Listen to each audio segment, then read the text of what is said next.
Oh, Tulani and Paimon. Fancy that. I didn't expect to run into you two here. Oh,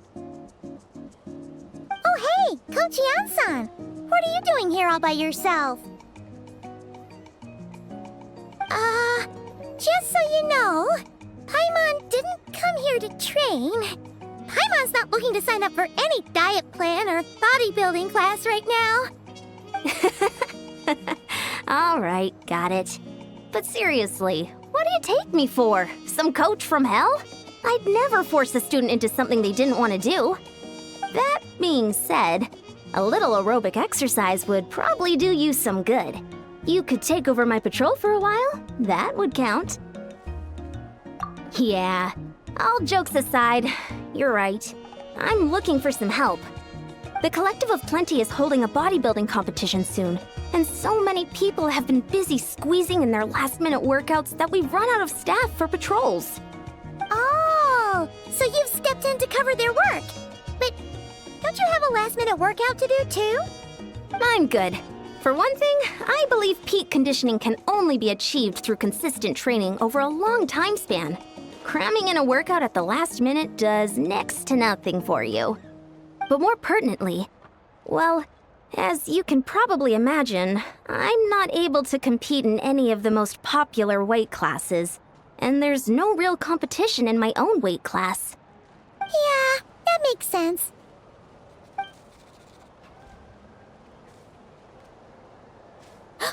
Oh no! Don't look at Paimon like that. We are not the same weight class, and no way is Paimon competing against you. Traveler, let's just help with the patrol, all right?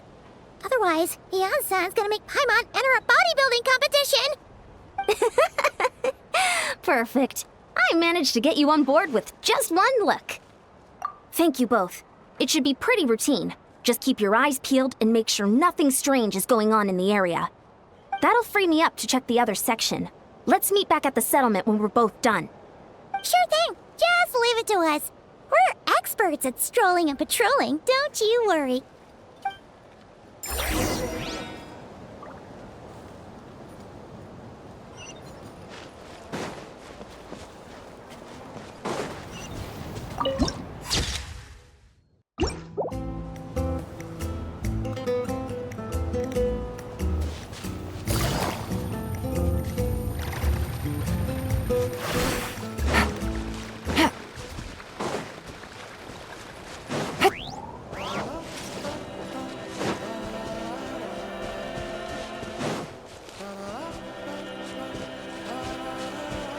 Take it easy.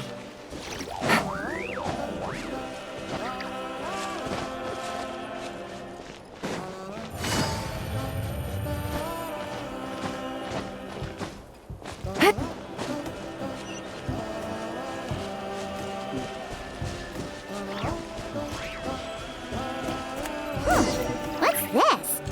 Was there always a cave here? We should go...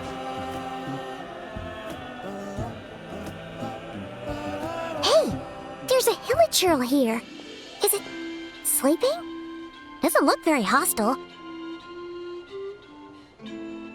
Why is it hiding away here? Ah! You woke it up! Huh? It ran away! Oh, guess our reputation in Natlan is more fearsome than we thought. Even hilichurls don't want to mess with us now. You mean that shiny thing? Huh. it as it ran off. Huh. Paimon bets that Hilichurl thought it was a priceless treasure. It was probably planning to hide it here for safekeeping. Until we showed up. Let Paimon take a look. Hilichurls aren't the brightest, so it might not be worth much, but still. What is it? You look so serious all of a sudden. Isn't this just a regular old key? The style is unusual, though. Doesn't look Natlanese. Where do you think it's from? What do you mean? What hibernation chamber? What spaceship? Wait, you mean the spaceship? The one that brought you to Teyvat? So, how did that key show up here? Are you sure you didn't just drop it? Whoa! Yeah, these look identical. So, if one of them's yours, does that mean the other one is... Knew it! Huh, the keys to a spaceship! Huh, somehow that really rams home the fact that you really are an actual alien. Oh, wait, no, descender. But anyway, now we know where it came from. The question is, how did it get here? The simplest explanation is that your brother lost his key somewhere not far from here, then that Hilichurl found it and ducked into the nearest cave to hide it. If that's true, it means your brother was here recently. Yeah. Man, this is so crazy. We only agreed to help with the Anson's patrol on a whim. And now, we've made this bombshell discovery and found a huge lead on your brother. Should we keep following this trail while it's hot? Or do you think we should check back in with the Anson? Ah, there you are. Looks like you went the extra mile today. Thanks for being so diligent. Oh, hey, Anson, what's up? Didn't think we'd see you again till we headed back to the settlement. We were actually just about to go meet up with you. We've made a huge discovery today. I came here to let you know that you don't need to keep patrolling anymore. The bodybuilding competition has just been canceled, so the usual squad will be resuming their normal duties. They'll be here to take over shortly. Wait, canceled? Why? What happened? The Abyss Order attacked. Huh?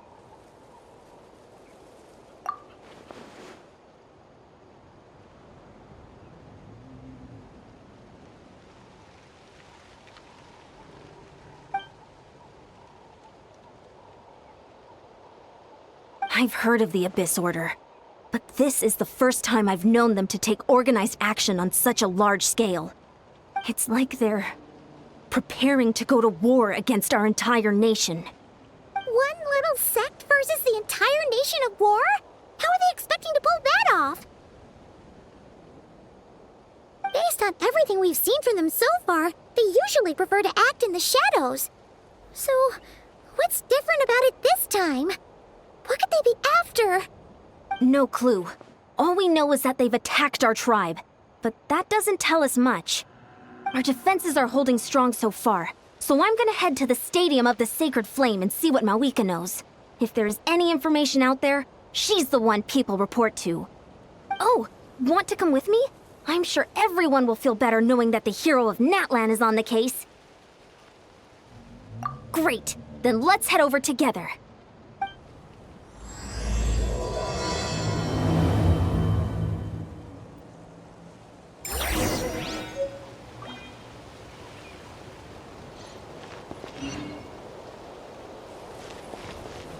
Take it easy.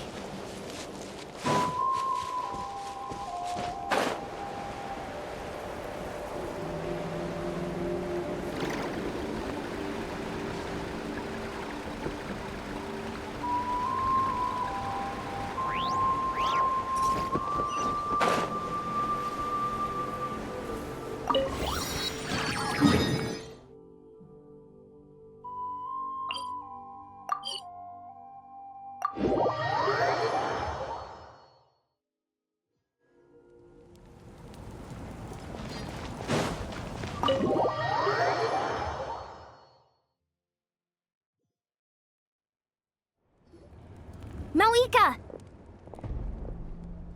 Oh? Great timing, Yeon-san. I was just about to send someone for you. And it's good to see the travelers with you.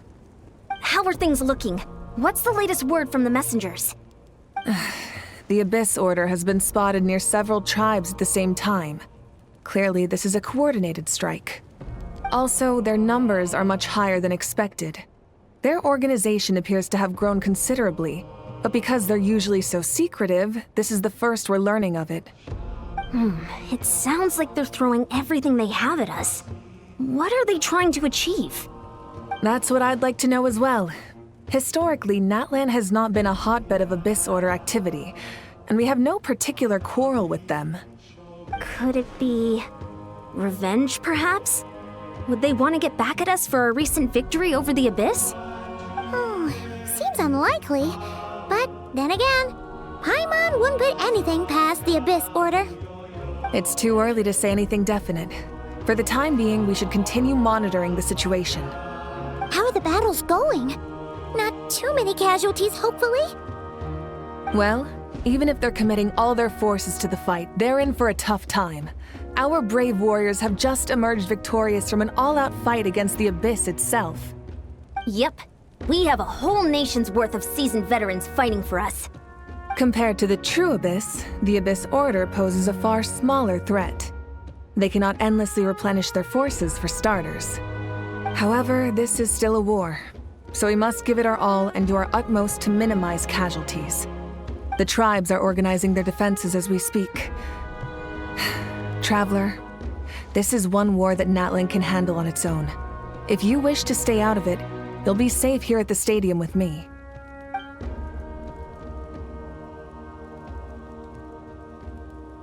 Oh? In what way?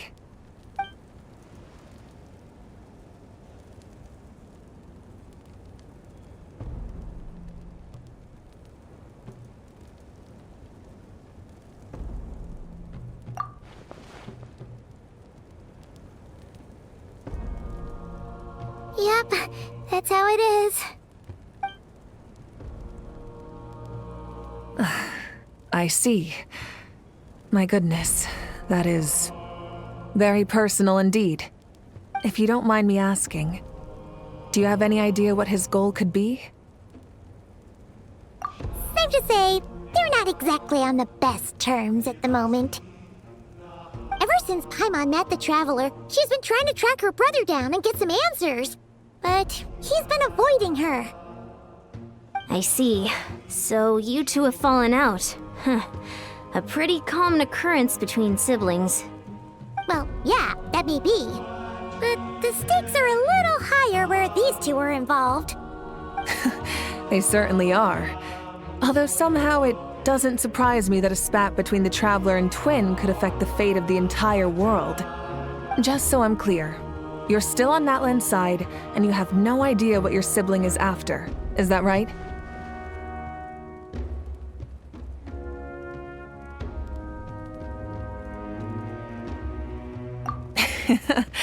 Well, that's a relief. When you first mentioned your sibling, I was worried we were about to be thrust into an impossible position. Our reports say that the Abyss Order has focused most of their efforts against the Masters of the Nightwind. If you don't plan on staying here with me, I'd recommend going there to lend them a hand. I'll join you. Right now, the Collective of Plenty isn't facing a serious threat, so we should support the other tribes. Many thanks, you two. Anything you need, send word to me right away.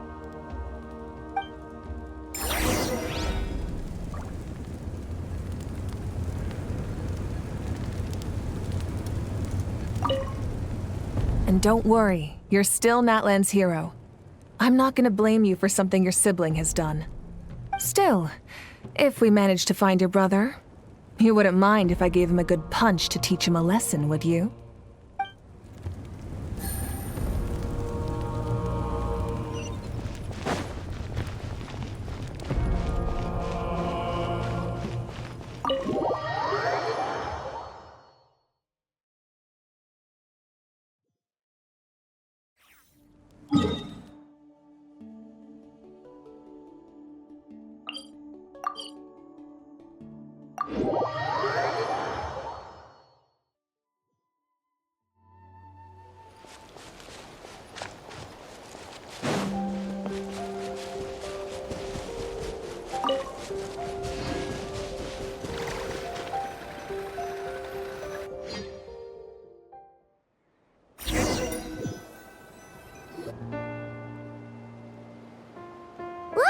let's see Lolly. Huh. I wasn't expecting to see you here. Are you here to reinforce us? How are things looking? Mawika told us to come here. Oh, the situation must be pretty dire if it's managed to get Lolly out of the house. Dire? No, I wouldn't go that far. It's mostly just irritating. I heard we're being hit the hardest out of all the tribes. What are they trying to imply? They just think we're pushovers or something? The more I thought about it, the angrier I got. I couldn't exactly concentrate on my novel after that, so... well, here I am. So, that's how they earned the ire of Granny Eatsley, huh? They call themselves the Abyss Order, yes? Ugh, so tasteless. It's exactly the kind of two-dimensional name a clueless writer picks because they don't trust the rest of their writing to persuade the reader of who the real villains are. Hey, she's saying your brother has poor taste. Wait, what? Are you saying her brother is a member of the Abyss Order? I only said that because I was mad, but maybe I went too far. Hey, let's save the chat for later. We've got some enemies incoming. Good. A much-needed chance to vent my frustration. And not a moment too soon. Things were getting awkward there. Luckily, I'll never have to find out just how badly the rest of that conversation was gonna go. You didn't have to say that last part out loud, Sweet Lolly. Anyway, let's get him!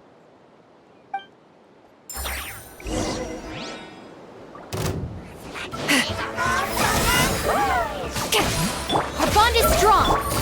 Busted. The Temple of Wisdom! Feeling lucky?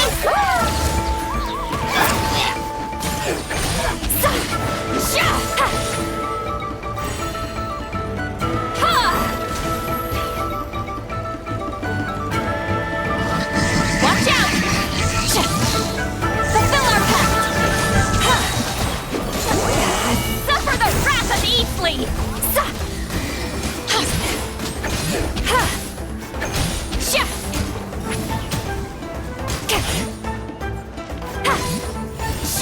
Get to work! Here comes the catch. Hey!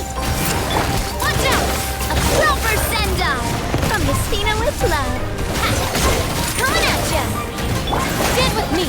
Lightning terrified! Phew. Much better. That's more like it. Oh, impressive work, Granny Eatsley. If I'd known you were on the case already, I might have reconsidered whether your tribe really needed reinforcements. If anyone should be reconsidering, it's the Abyss Order. They picked the wrong target this time. Experience says that if we head in the direction they were attacking from, we should find their stronghold. Why don't we press our advantage and destroy their base? They won't know what hit them. Hey, was there a battle here just now? Need any help? The warriors from the Masters of the Nightwind are here! The battle against the Abyss is still fresh on our minds, so everyone's used to working together. Well, morale's high and everyone's here. Let's go take down that stronghold! Show no mercy!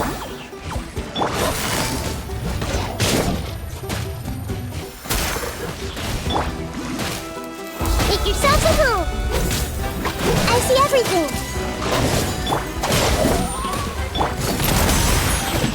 Get to work! Incoming!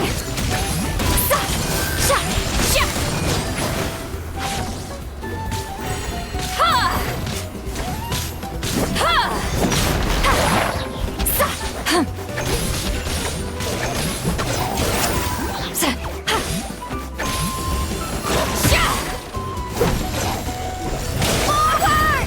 Crush them!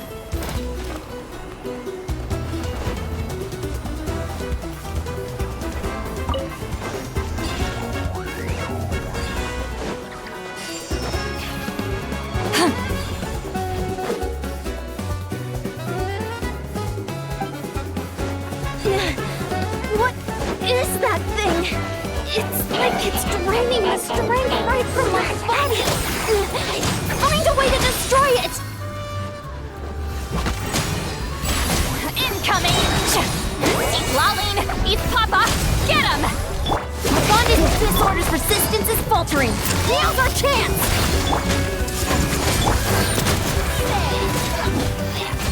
Umbrella warfare, I guess! Out of my way! Top right there! This... Gotcha! Hey!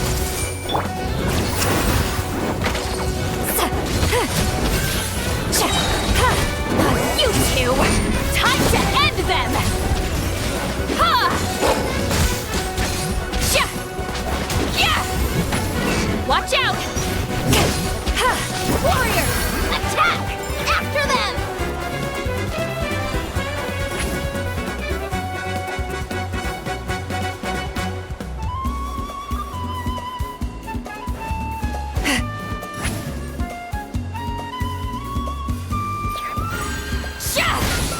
Watch out!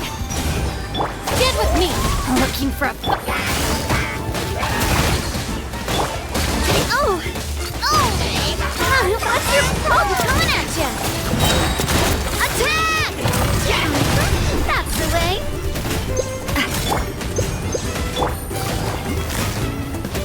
Quietly now.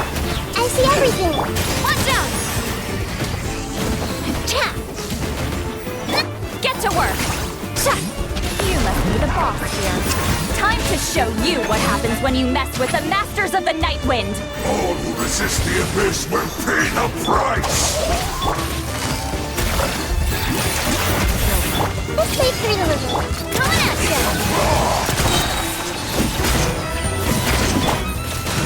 Coming! Incoming! Eat Laline! Eat Papa! Get him! Show no mercy! Ha! Feeling lucky? Dissipate! Gotcha! Hey! Well, I will. This stronghold is neutralized. Good work, everyone. The Abyss Order's all bark and no bite. To be honest, this was anticlimactic. I was hoping for a personal apology at the very least. And ideally, a whole speech acknowledging the superior might of the Masters of the Night Wind. Well, whatever. I'll just have to make up for it with some extra wine at the victory feast. With the stronghold cleared, this area should be safe for the time being. But still, something tells me we can't afford to let our guard down yet. Maybe it's just me, but an enemy under siege normally defends their stronghold at all costs. The fighting gets more and more intense right till the bitter end. But this time was different. With a few exceptions, most of the enemies here gave up and fled the moment that... well, I don't know, but it seemed like they sensed something. Huh? Not sure I follow. They did a tactical retreat, that's all. It's just a different strategy. I'm not convinced. Don't forget, they're radicals who chose to wage war on an entire nation. They don't do things in half measures. It seems out of character to cut their losses and run like that. So you're saying there's more to this than meets the eye? I'm saying we don't know enough to be sure of anything at this stage. So let's stay alert and keep our defenses at the ready.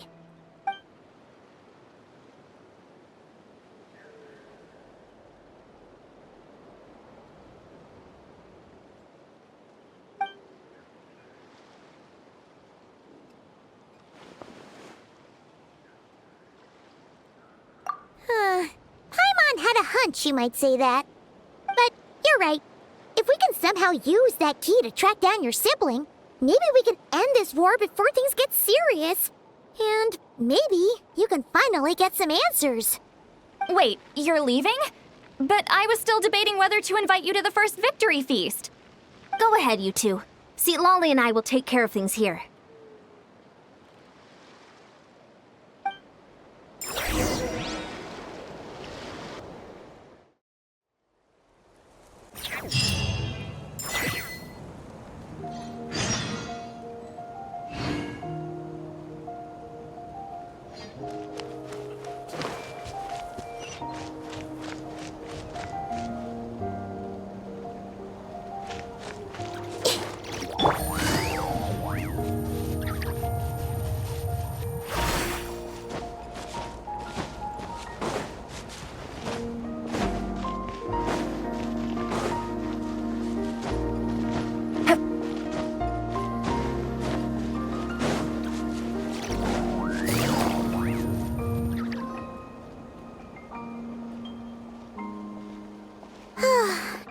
And we're back where we started.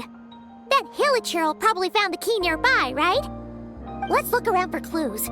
There's no time to waste. The Ansan and Lali are waiting for us.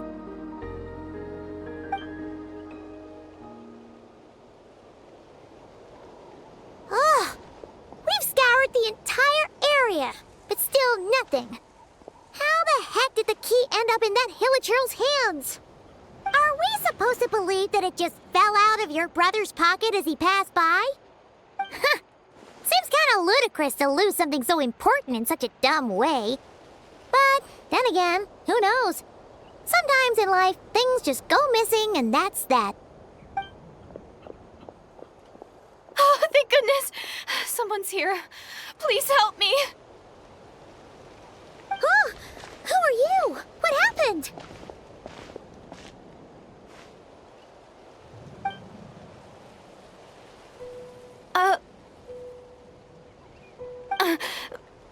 No, now isn't the time. Please, you've got to help me. I'm being chased by monsters and I can't keep running.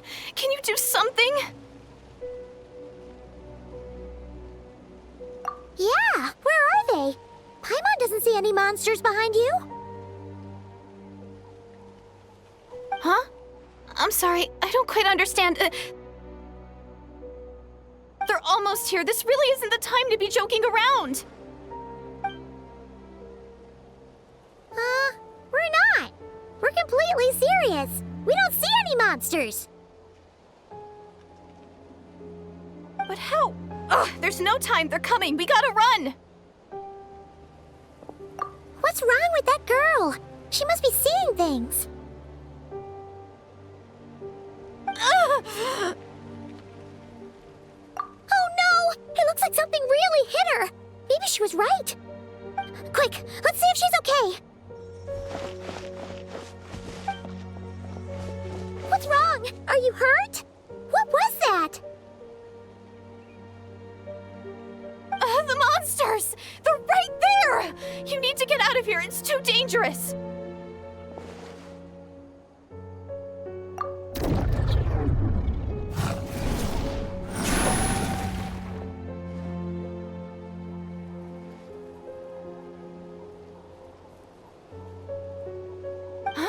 Oh, now you finally see them. Well, it's about time. I nearly kicked the bucket just now. Great! Thank you, Savior. Savior?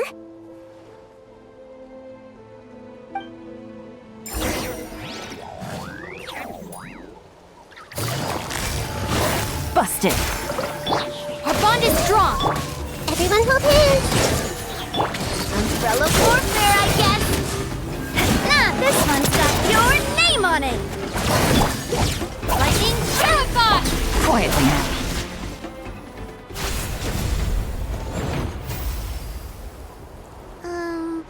You done? Paimon still can't see anything, so she can't tell. It just looked like you were slicing at thin air. Kinda funny, actually.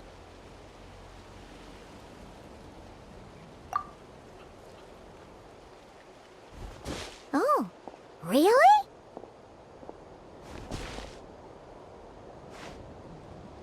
Sure.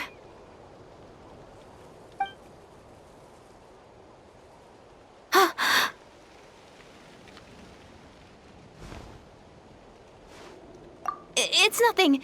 It's okay. I can see they're all gone now. No need for you to check. I didn't think much of it when the monsters were breathing down our necks, but now that I've calmed down, holding hands with you like this, I'm just a little shy, that's all. Huh? Have you never shaken hands with someone before? You sure get flustered easily. Well, anyway, I haven't had the chance to introduce myself yet. I'm Deirdith. Thanks for, saving me just now. I'm really grateful for your help. No worries. Paimon's Paimon, and this is the Traveler. With her around, you'll be safe from any monsters. As long as they're visible. So, what was the deal with those monsters just now, anyway? Your guess is as good as mine. I could see them the whole time, so when you said you couldn't, I thought you were making fun of me. have been scary. The idea that we'd stand by and laugh while some poor girl was being hunted down by monsters?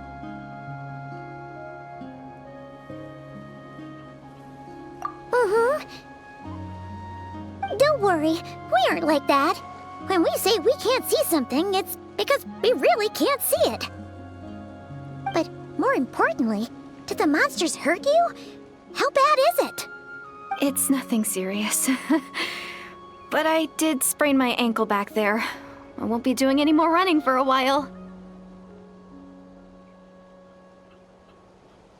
Good idea! We'll take you!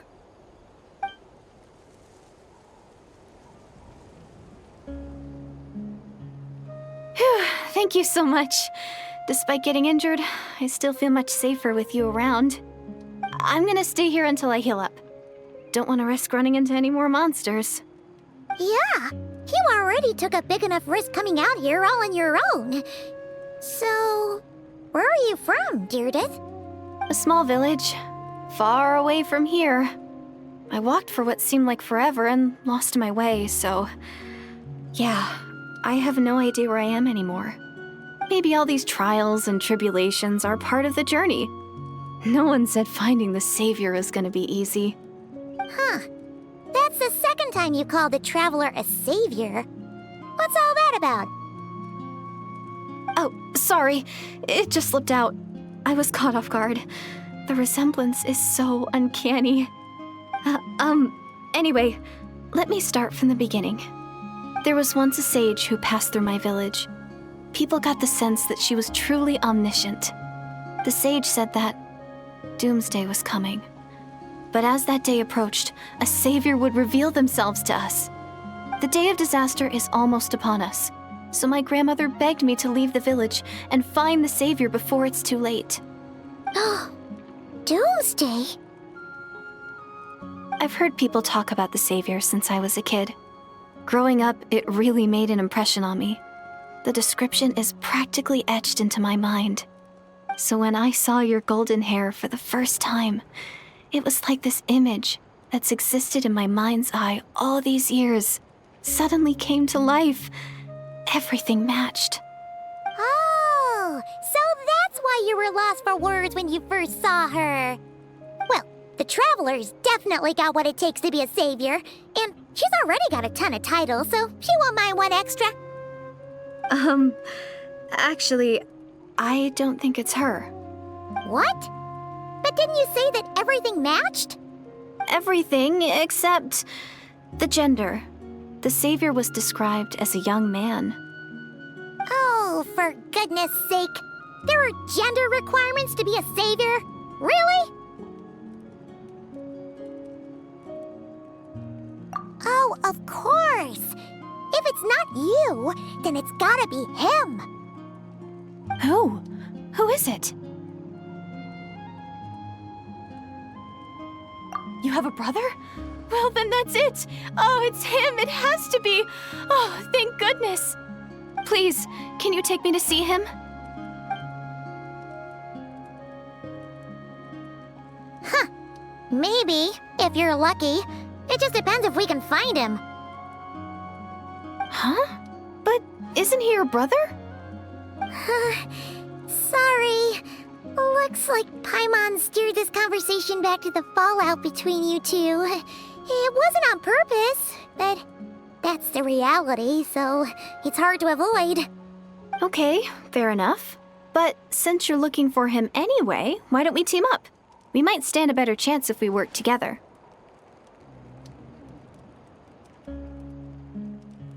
Yes, everyone says that the disaster is inevitable. But the Savior will rescue us all from our pain and suffering. I've always dreamed of meeting the Savior. Do you really buy this whole doomsday thing? Seems kind of far-fetched.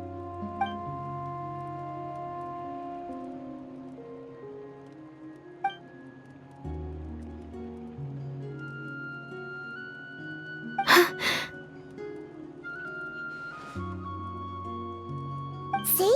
She broke eye contact. Sure sign of a guilty conscience. Time to press her for answers. What's wrong, Deirdis? Something's clearly bothering you. You want to tell us what's going through your mind? Oh, I just, how should I put it? The Traveler looks just like the savior of my dreams. And it's not every day that the savior of your dreams swoops in and saves the day in your moment of crisis. So I'm just a little overwhelmed, that's all. 3 seconds of unbroken eye contact is the limit. I don't think my mind and body can handle any more than that. What do you mean, limit? What happens after 3 seconds? I'm sorry. Please forget that I said anything. Let's just leave it there for now. Like I said, I'm going to hide here until I feel well enough to move again. If you manage to find the savior in the meantime, please come and let me know. Thank you. Are you sure you'll be okay here on your own? Do you have enough to eat? I'll be fine. I might not be much of a fighter, but I know how to stay hidden. And if I get hungry, I'm sure I'll find something around here. Don't worry about that. All right then. Well, take care. Being on your own isn't easy. What a mysterious girl. We should definitely keep an eye on her. But hey, at least she seems to like you. And it sounds like she's gonna help look for your brother when she's healed. Anyway, this is probably all the progress we're gonna make for now. Let's head back to the Masters of the Night Wind and see if they need our help.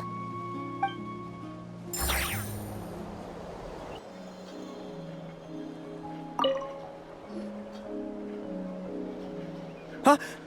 Is that Tumaini? What brings you here? Is this, like, a meet and greet? I wasn't... I'm so nervous. Hey, come on! You'd march to war without so much as blinking. What's so scary about a chat with a traveler, huh? It's not the same thing at all. There are plenty of chances to go to war. But a one-on-one chat with our great hero? That could be a once-in-a-lifetime opportunity. How can I not be nervous? What if I say something wrong? Or if my posture's bad? Or if I accidentally make a weird expression with my face? One bad impression can stick for life. No one's here to judge you on your posture or your facial expressions. Relax! All right then. I'm sorry, great hero, but I have a small favor to ask. Let Paimon guess. An autograph, right? That's easy. May I challenge you to a fight? What? How can you be so audacious and so sheepish at the same time? Huh. Paimon's starting to think your nervousness is all just an act. No, of course not. I just figured that if I don't ask now, I'll regret it for the rest of my life. But I am still on patrol, so please, Great Paimon, if you wouldn't mind taking over for me for just a few minutes? Ugh, again with the sheepish audacity. Just pick one or the other, will you?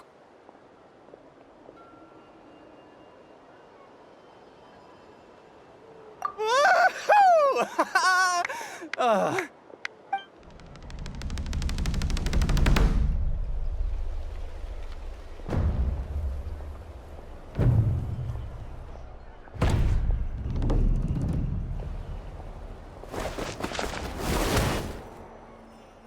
Obviously, I never expected to win, but until now, I didn't appreciate just how great the gulf was between us. I'll be bragging about the day I got to spar with Tumaini for the rest of my life. Today's really my lucky day. Ugh, Paimon can't keep up with you. Your tone has changed all over again. Now you've had a spar with the Traveler. What gives? Well, some people connect through conversation, but we warriors bond by sparring. And now that I've had a bout with the hero, we're no longer strangers. Nothing to be nervous about anymore. Okay. Well, to each their own. but Paimon's still gonna stick to conversation. Not at all. We haven't spotted any new enemy movements. As Paimon expected, nothing here either. Let's do another lap and get back to Ian-san.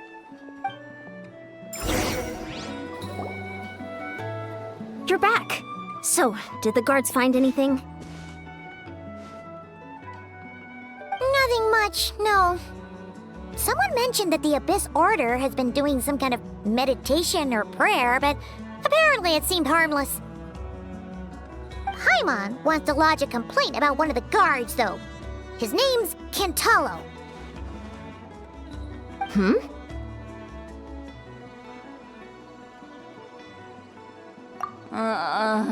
Traveler? You're back already? And no one thought to wake me up, huh? In fairness, you look pretty hungover. Can't imagine anyone wanting to wake you up in that state. I'll have you know I'm perfectly sober when I'm hungover. Okay. I'll admit that sounds strange at face value, but regardless, what I meant to say is, I heard something about the Abyss Order engaging in meditation. Yeah, that's right. Does it mean anything to you, Siglali? I sensed something strange in my dream. It was vague, but it seemed as if some noise had found its way into Natlan's ley lines. Oh, what does that mean? Hard to say. I don't think it had any tangible effect on the Night Kingdom or on our ley lines, but still, it's like a signal that exists on a different dimension of reality. It might not interfere with ours or pose any detectable risk, but I just get the sense that something strange is going on. Oh, so even someone as familiar with the ley lines as you can't tell what's going on. No wonder the shamans that Satura called to the front lines couldn't sense anything. Ian-san, I think we should go talk to the chiefs.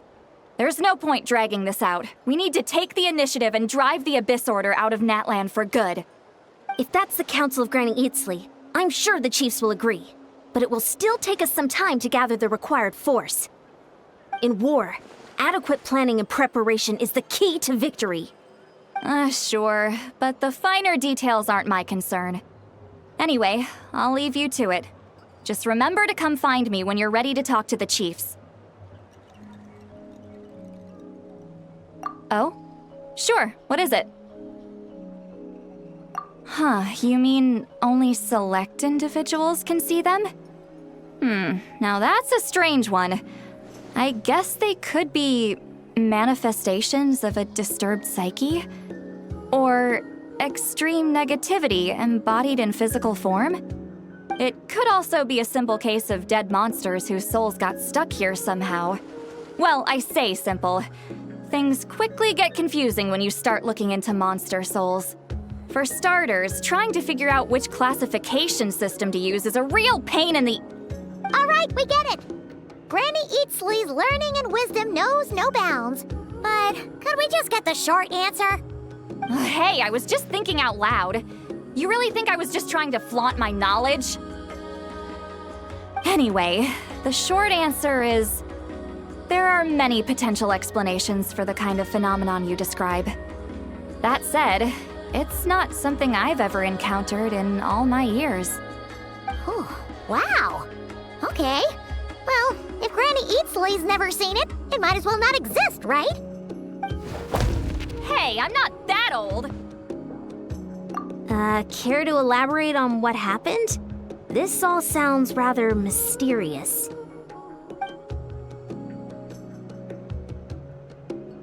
Really? You had to hold her hand to see the monsters? Sounds a little contrived. Huh? That's the part that bothers you?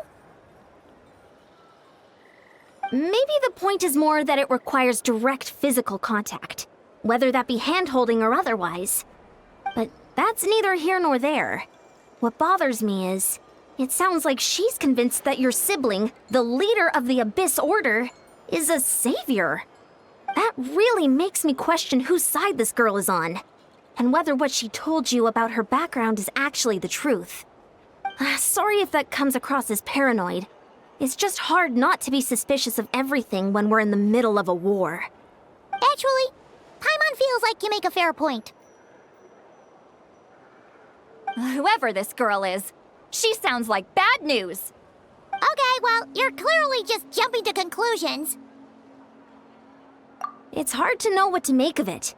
A young lady all by herself, lost in the middle of nowhere, sees monsters that no one else can, calls the leader of the Abyss Order her savior. At the very least, we should remain vigilant.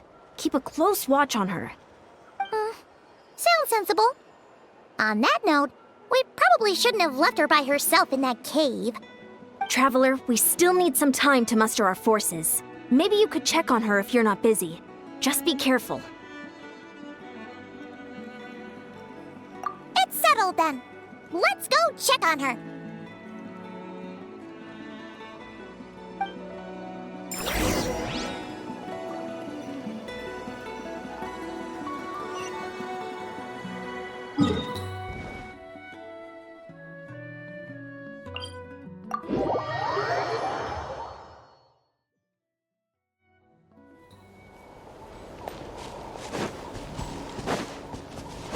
Ready.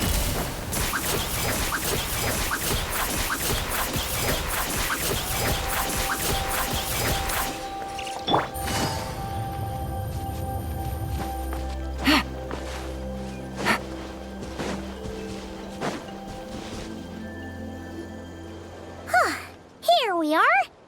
Deirdre will still be here, right? Oh, it's so quiet though. Uh-oh. What if Yansan was right? Maybe she never intended to stay here at all.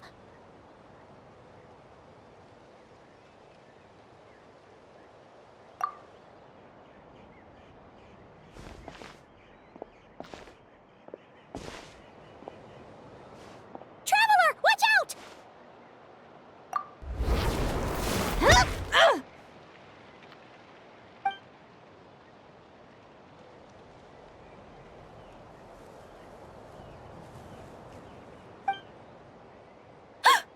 Oh, sorry.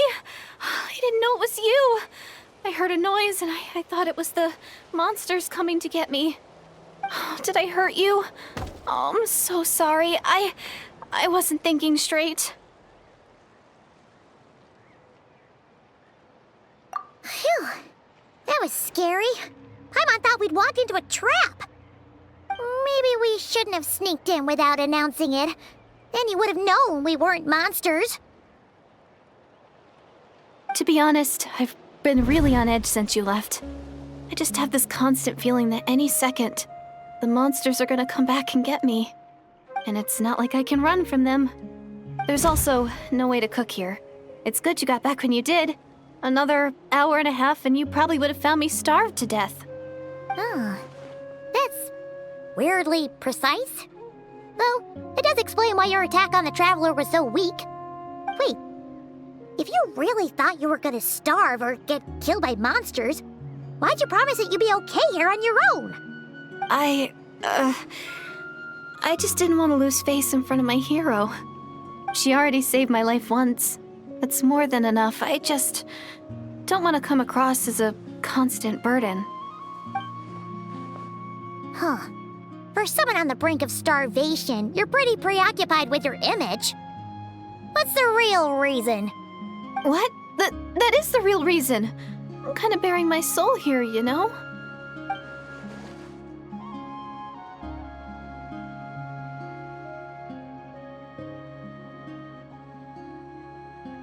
Anyway, so, could you make me some food now?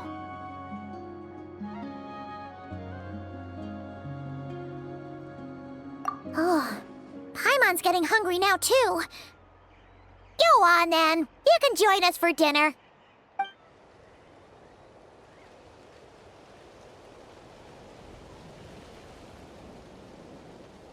Whew.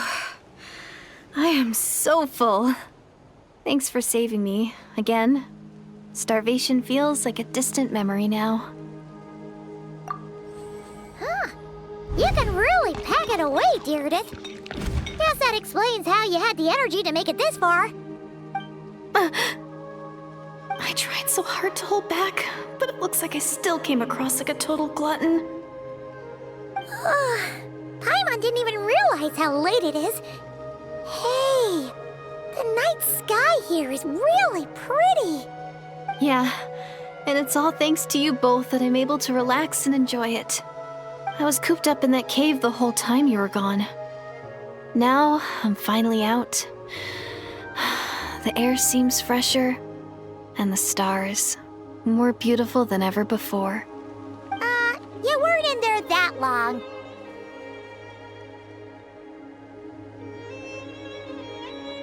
When I was young, I used to lie on the roof of my house, gazing up at the stars. And often, my mind would drift to this question. Is this starry sky actually real?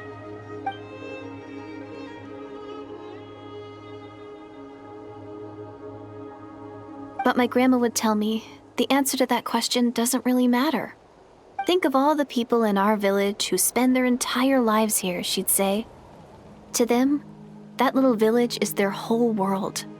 And so, if it's our destiny to live beneath this sky all our lives, then whatever may or may not lie beyond, this is our world. And that sky is real to us. Paimon kinda gets you, but also not really. Is it kind of like how journeying with the Traveler is everything to Paimon right now? I really treasured my world for a really long time. The village was my everything. The houses, the scenery, stories I always loved to hear about the Savior. But I could never bring myself to agree with Grandma. Even if the village was my entire world, I still had to know what lay outside its borders. Yeah! Go you! So, I finally ventured out and set off on my journey to find the Savior. I'm going to make my world bigger, one step at a time. And I'm not going to stop until I've seen what's beyond the stars. Maybe then, I'll finally get an answer to the question I had as a child. Who knows?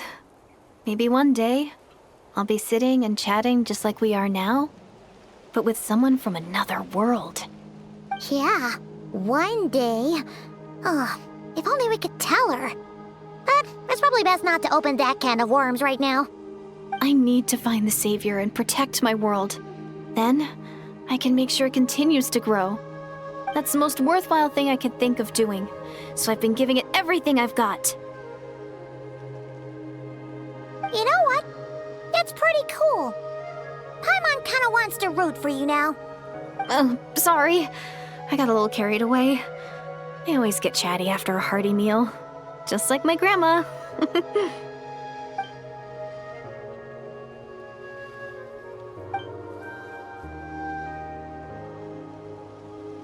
Hold on. Shh. It's them. The monsters are back. Where? Oh, still invisible, huh?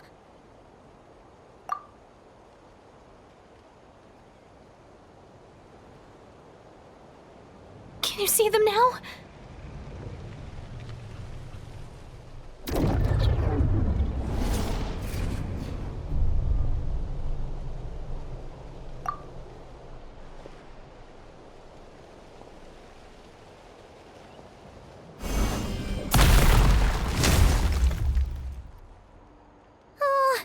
Paimon still can't see anything.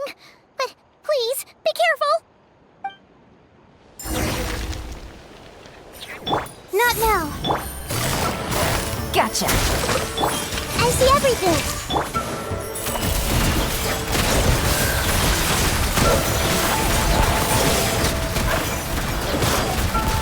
Hunt them down. Stars, shine for me. Game's up. Fun's over. Hey, Moving.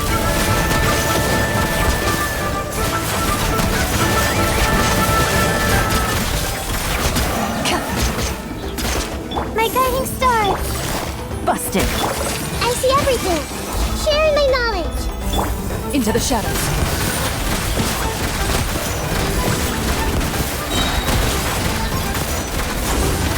Where evil lurks, shoot on sight.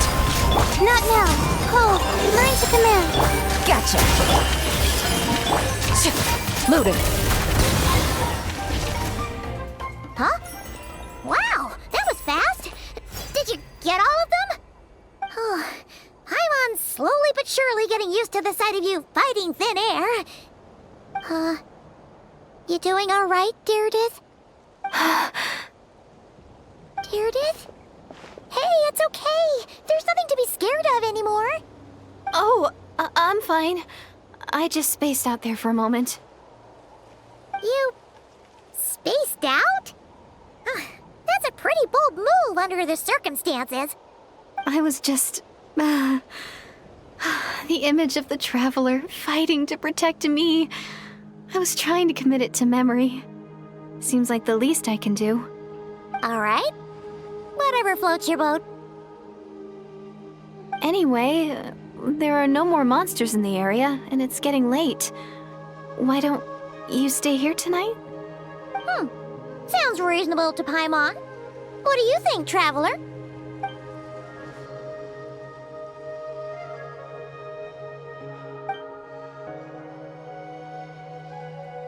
All right. Deirdith will be... Huh? Deirdith? Why are you going in alone?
Doomsday, a fitting name indeed.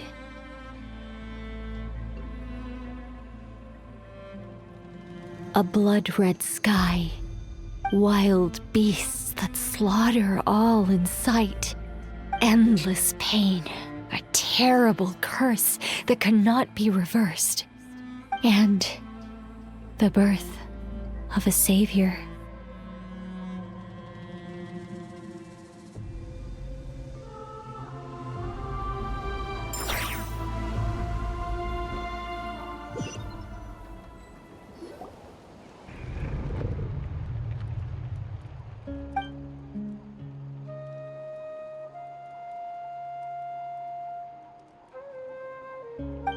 You're awake. I'm sorry. I didn't mean to,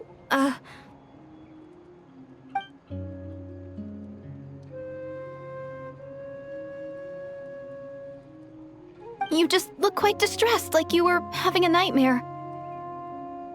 I thought if I took your hand into mine, you might find it soothing. At least, that's what my family always did when I had nightmares. But it didn't seem to work on you. In fact, I think I made it even worse. I'm so sorry. Oh, is that right? You better not be trying to pull a fast one on the Traveler. What? Don't be so... I have more self-control than that. Self-control? What does that have to do with it?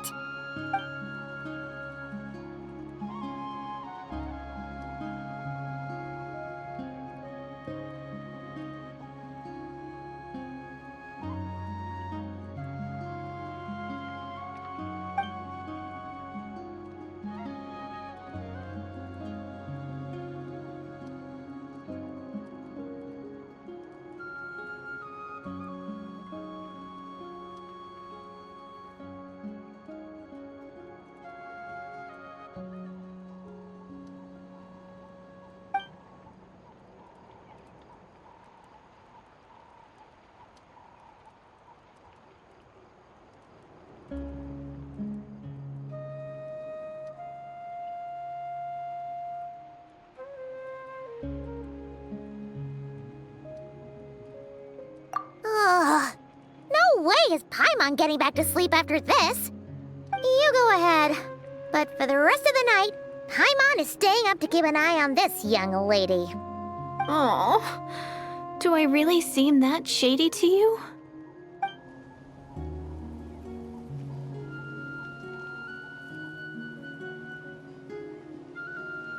Well, Deirdre, there should be enough food for 3 days. Make sure you eat the perishable stuff first, so nothing goes to waste. You can't tell which stuff is perishable, right? Yeah, I can tell from the ingredients. Thank you so much for making all this for me. 3 days will definitely be enough time for my ankle to heal. Then I'll continue on my journey to find the Savior. All right, then we'll be off. Bye for now, Deirdre. See you? Wait! But if this is goodbye, how am I supposed to find you again? Oh, I mean, what if I find your sibling? How am I supposed to let you know? Ah, that's a good point. We share the same goal, but we're constantly on the road, so we've got no fixed address. How about this? When the time comes, you can just write a letter to Mawika. She'll be able to find us for sure. Mawika? Who's Mawika?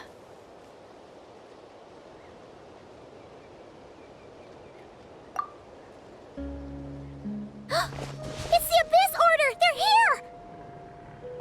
But it doesn't look like they're marching to war. More like they're running away? Where? What are you talking about? A bunch of Abyss Order thugs! You don't see them? They're heading right this way!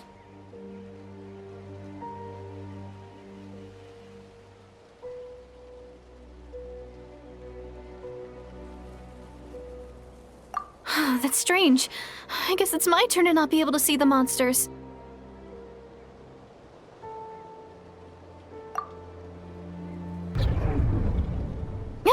You're right! I see them now. You weren't joking after all. So this is what it's like. What a weird situation. What is making these monsters invisible? Is it Deirdre? Or the monsters themselves? Or is it us? Well, might as well mow these ones down, just so they can't pose a threat to the tribes.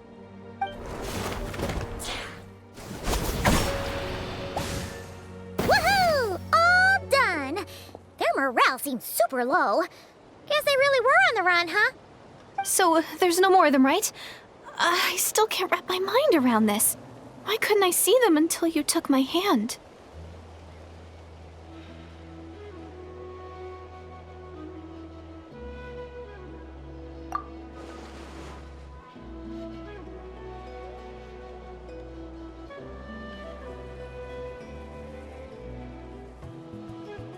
So, any ideas on why those monsters might have been running away?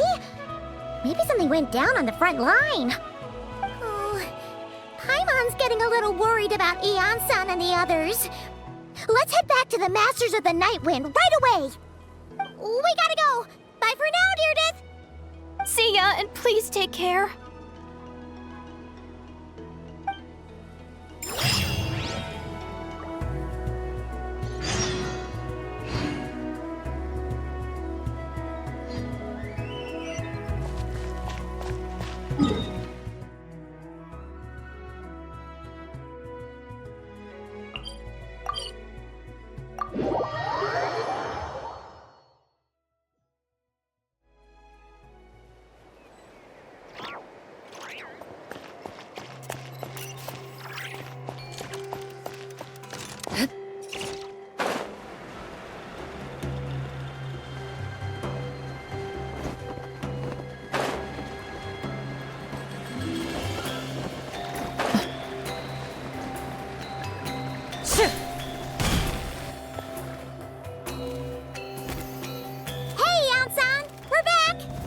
We ran into quite a big group from the Abyss Order just now.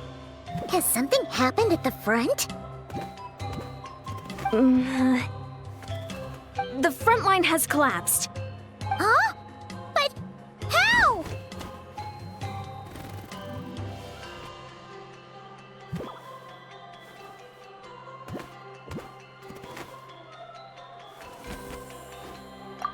No, relax. Their front line has collapsed, not ours. Oh, feels like you could have phrased that more clearly at the start. But this is good news, right? Why'd you still look so serious?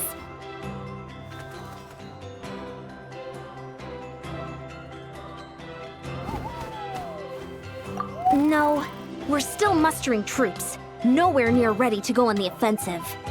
So at first, I was also confused about what exactly happened out there. But just now, I got the full story from a guard who was on the scene. He watched the enemy lines crumble in real time. What did he see? One person. Just a single individual. They stormed the enemy lines and attacked with a vengeance, cutting them down like paper dolls. They wielded an unknown power and fought with a sword style that no one recognized. The guard who relayed this to me said that before he even had time to react, the enemy was decimated. I'm only recounting what I heard, and I'm sure the guard in question must be exaggerating to some extent. But still, we have to identify this person. And assuming they're a neutral party, we'll need to figure out how to engage with them. Clearly they're a force to be reckoned with, so we don't want to come across as too weak or too hostile. It's quite a diplomatic conundrum. You don't need to sweat it, Eon-san. From your description, we're already pretty confident that we know this person. Honestly, with the Abyss Order acting out so publicly, it's about time he showed up. Dainsliff!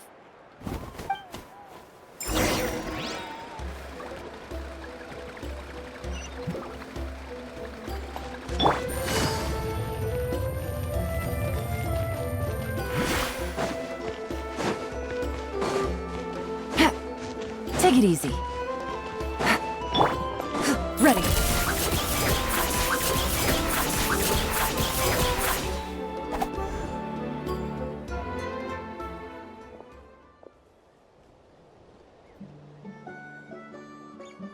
It's been a while, Dane.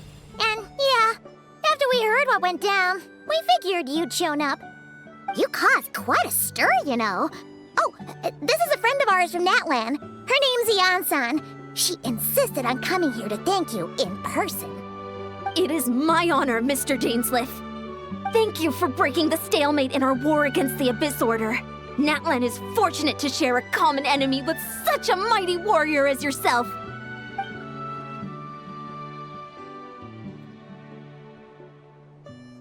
Please don't mind him, Eon-san. He always talks like that, but he's a pretty nice guy deep down. It's quite all right. Uezo Janssen respects those of great power. It's quite clear that he meant no offense, and I am still delighted to make his acquaintance. Anyway, since you're old friends, I'll leave you to catch up for now. Take your time. Sure thing. You probably have plenty of other stuff to do anyway, right? Since this war isn't exactly over. See you later, Eon-san!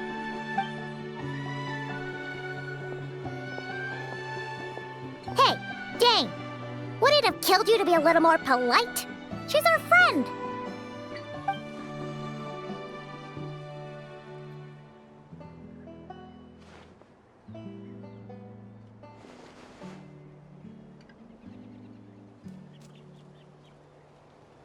Ugh, so stubborn. But whatever. So anyway, Dane, do you have any new info about the Abyss Order for us? Any idea what they're trying to achieve with this war, for example?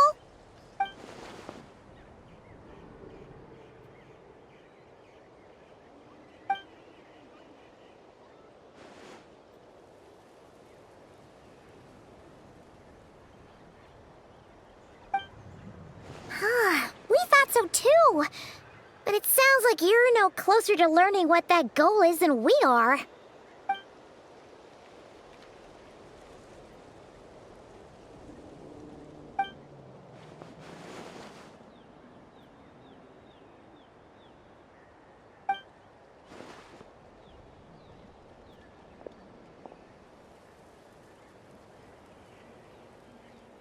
What do you think we should do?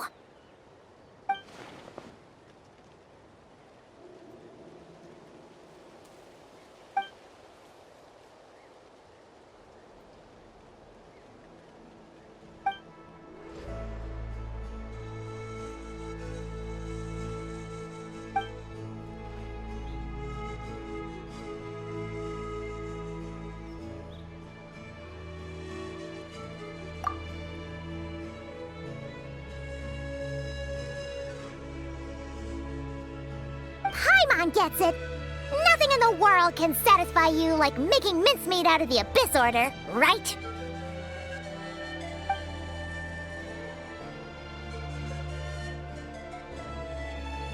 Wow!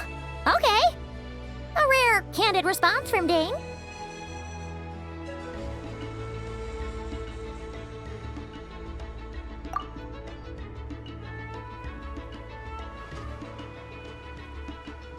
Well, actually, we found her brother's hibernation chamber key near the Collective of Plenty. He must have lost it.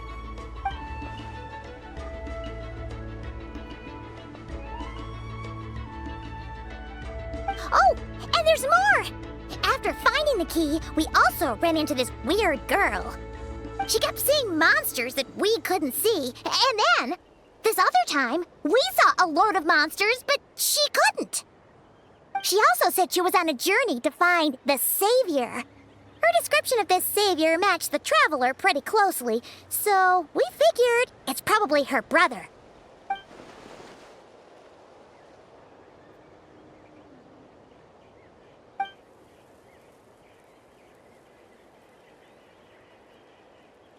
Yeah, that's right.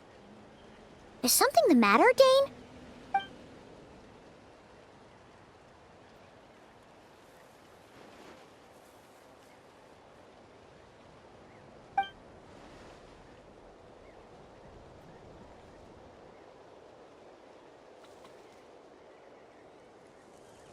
Wait, wasn't her brother called the Prince, though? Where did this Savior thing come from?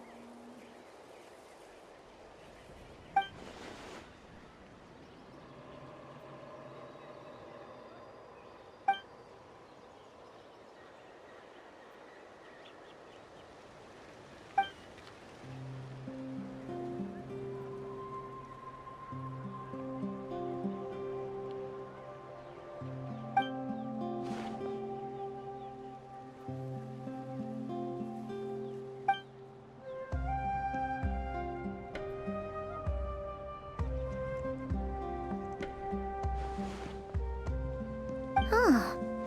Sounds like the people of Conria really believed in him.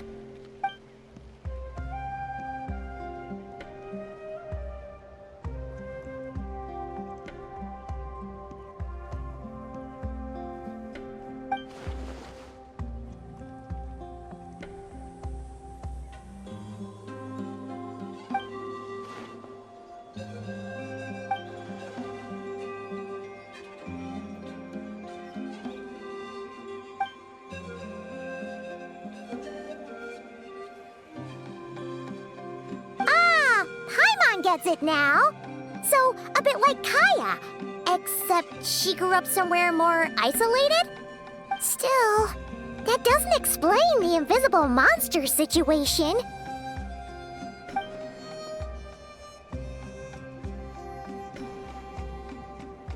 Sure.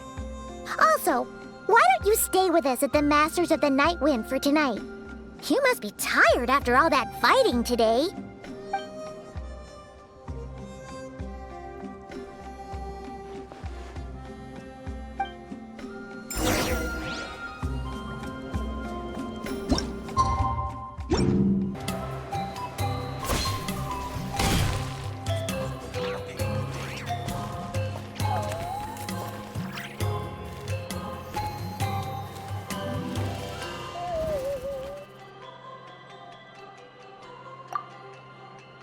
Is that Dane and Neon-san discussing strategy together?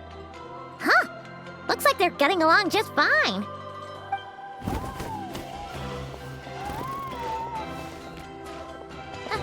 Morning!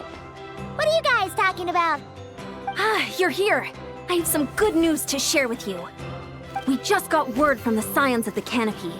Their intelligence has reported that they've discovered the Abyss Order's headquarters in Natlan. After their front lines dissolved, the bulk of their forces fell back to that area. It's also where their central command is located. The location? The Cinder City. Cinder City, huh? That tracks. Seems like their kind of place. Hey, this is great!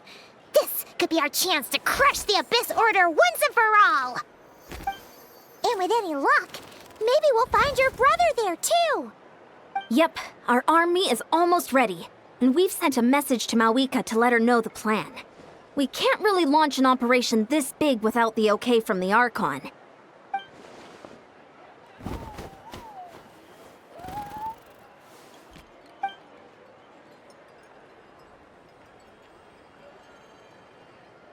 I've already explained my reasoning, Mr. Dainsleif. I understand your concern, but an immediate strike is not on the cards for us.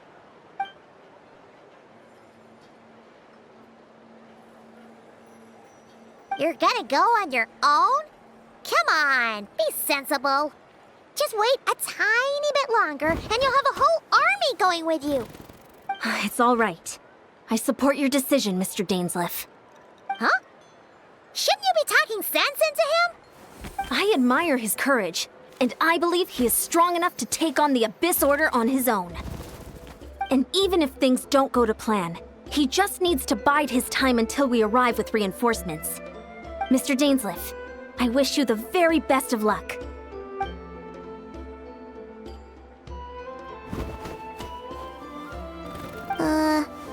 Looks like he's waiting for you to say something, Traveler. Oh, for a second there, Paimon actually thought he was gonna brave it alone. And then he called his own bluff. Location.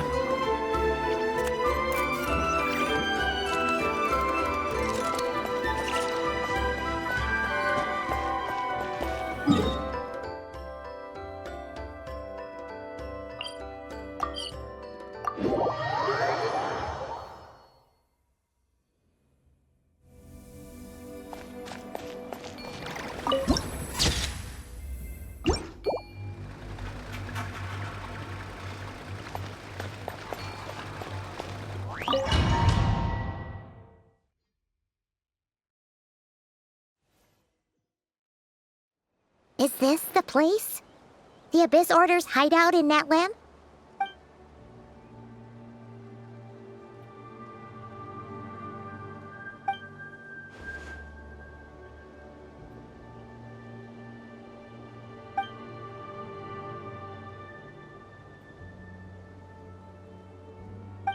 It's been so long since we fought with Dane side by side.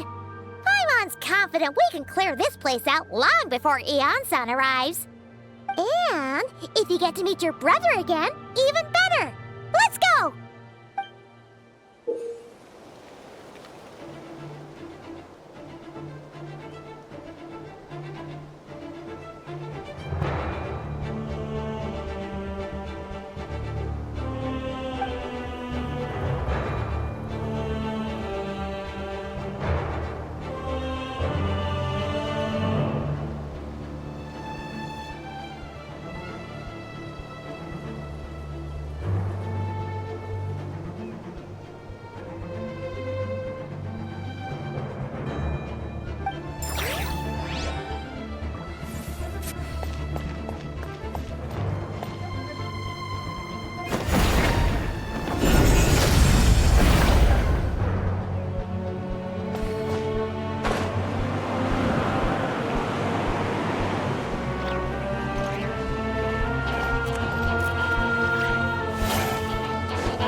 Into the shadows.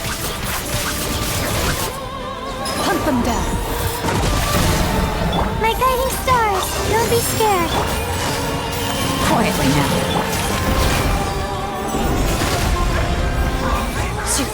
Not now. Here comes the catch. Grow, grow, grow. Sharing my knowledge.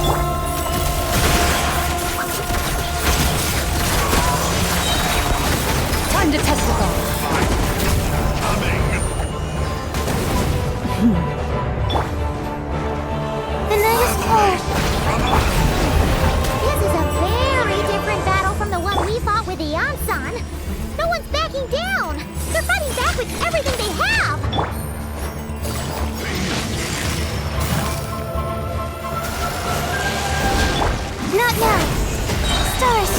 for me. Ready.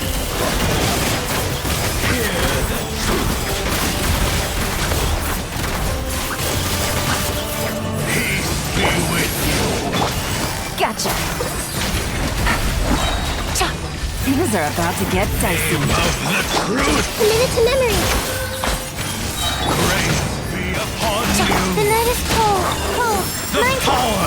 Quietly now. Yeah. The truth shall set you free. Hunt them down. My guiding star. Grace be upon you. Door is opened unto you.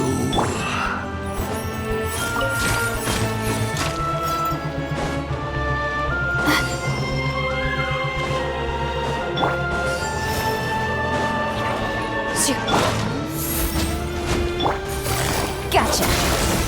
Take it easy. Stars, shine for me. The night is... I see everything. Make yourselves at home. Loaded.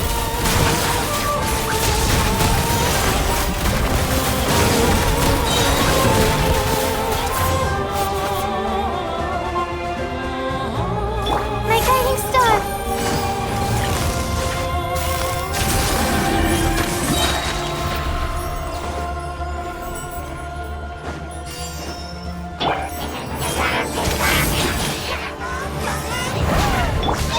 Everyone hold hands. Share my knowledge.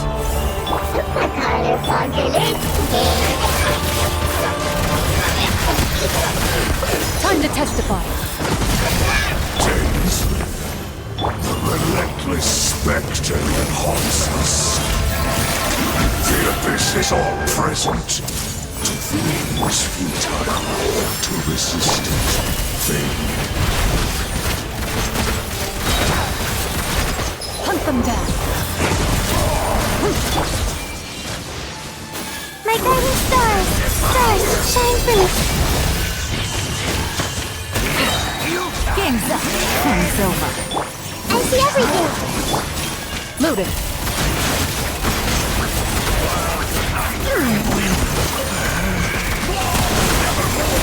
The night is cold. Gotcha. Everyone hold hands. Make yourselves at home. Don't be scared. I see everything.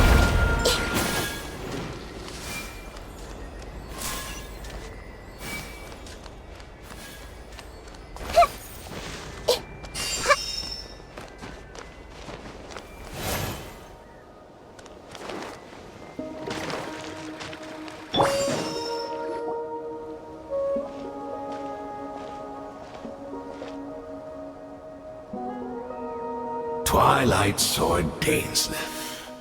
Is this really what you want?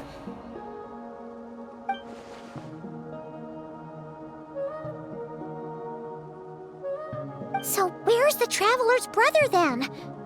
Or is this guy supposed to be in charge here? So, this is a hunt to you. I must say I pity you, Dainsleif. The death you dole out so readily to others is a luxury you yourself cannot enjoy. But today, that is the least of your worries. Do you realize that all your years of pursuing us are being rendered utterly meaningless, even as we speak?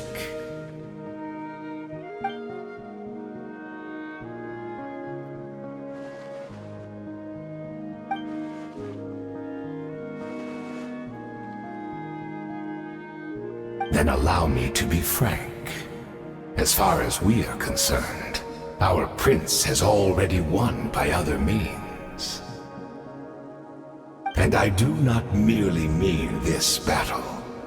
No, His Highness has achieved something far greater.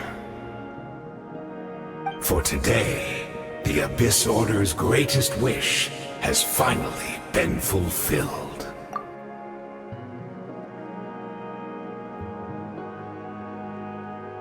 Our Highness quietly infiltrated the Night Kingdom to exploit that realm's past experience with ley line reconstruction.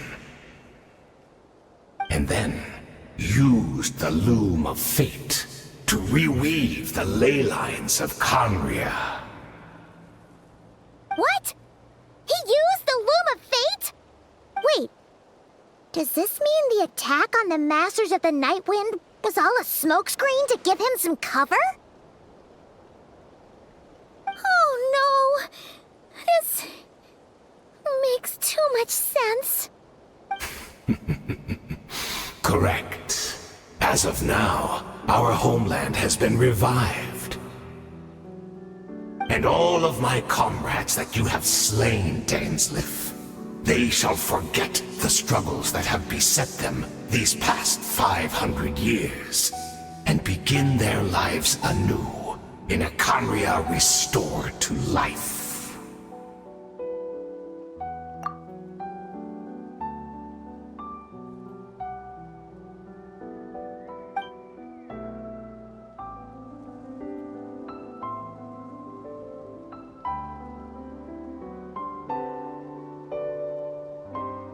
Right! You still need a few steps after that, such as finding a place to host the ley lines you just re-wove. Plus, if it was really so easy, Moika and the captain would have had a way easier time during the war.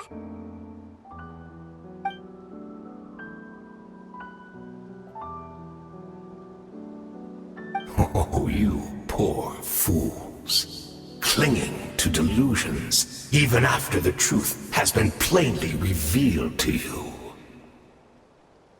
Think back on the past few days. Have you truly not noticed anything amiss since the start of the war?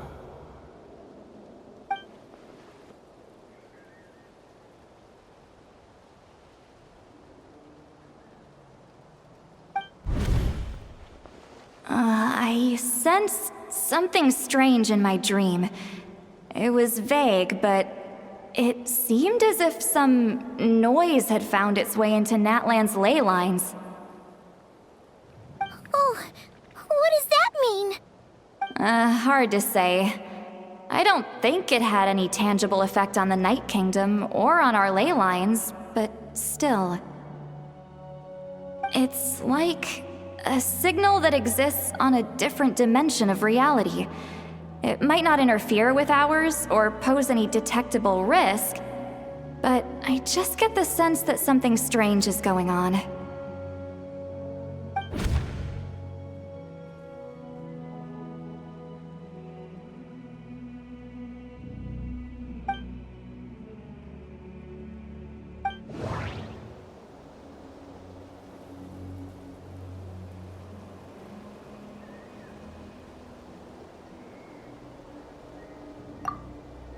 I couldn't see the monsters that Deirdre could see, and she couldn't see the ones I could. We could only see the monsters in each other's sight after making physical contact. According to a guard stationed near the Masters of the Nightwind, many members of the Abyss Order were seen idling around during the lull in the conflict, even settling down to meditate. The Abyss Order retreated when we attacked their stronghold with Yansan and Sitlali. This isn't their usual style.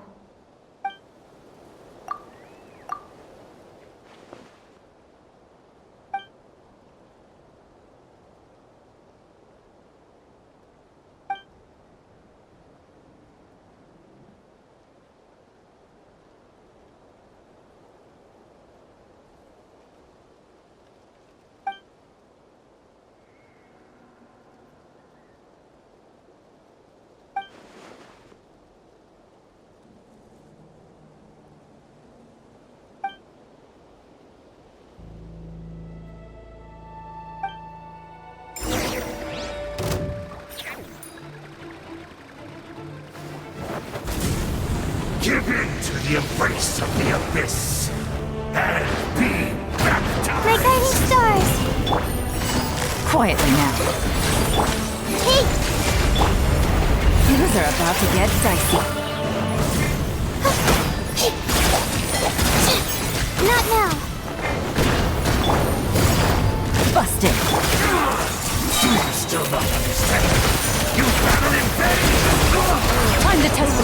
My body is failing me. And I will not bring shame to the name My of the guiding Abyss! stars! Stars, shine! Quietly now.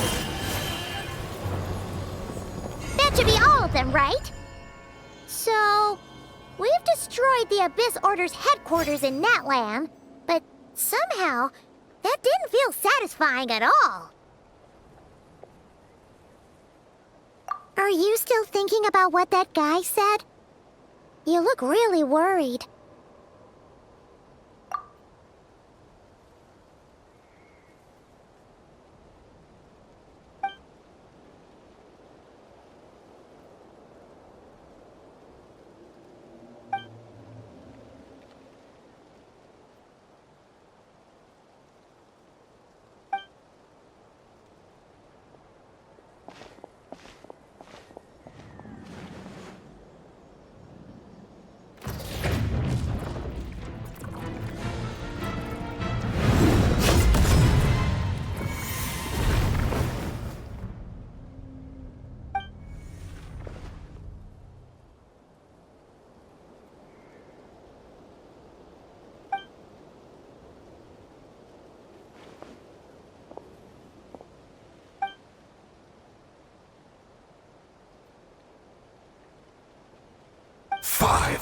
Years on, and you still refuse to address me as Master.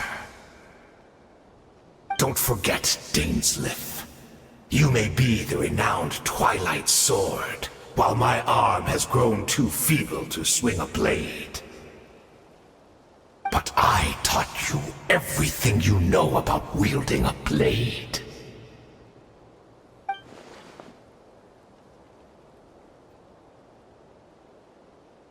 Be that as it may, under the circumstances, I see no further reason for us to fight. The curse of immortality means neither of us has a way to completely destroy the other.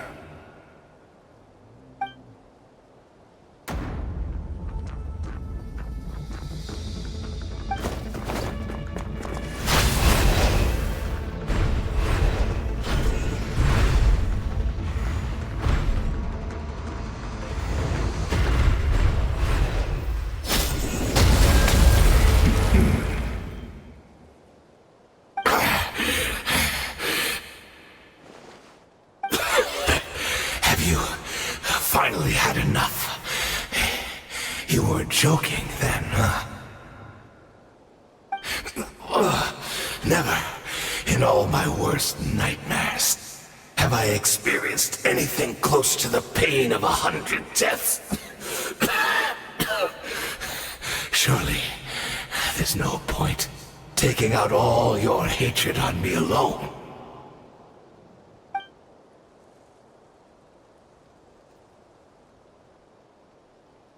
All right, I believe you. Still, aren't you at least a little tired now? Why don't we sit down, perhaps? Chat a little. Hmm?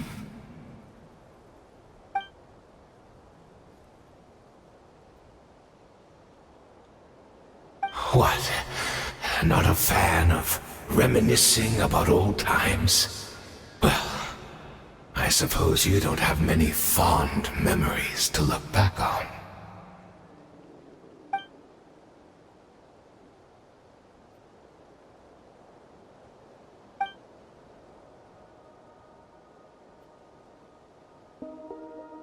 Indeed.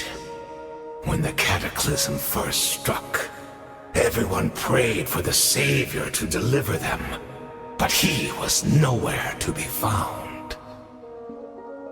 Yes, we knew that the great abyssal power within him had been divided up.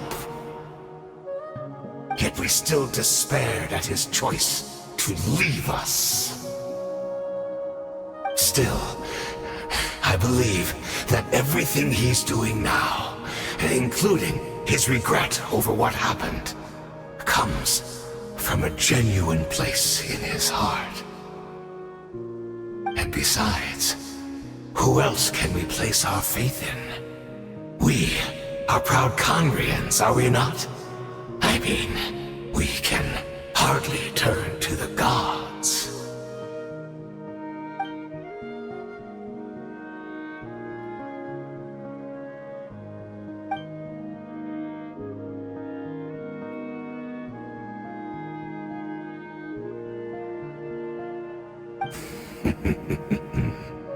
Is that so?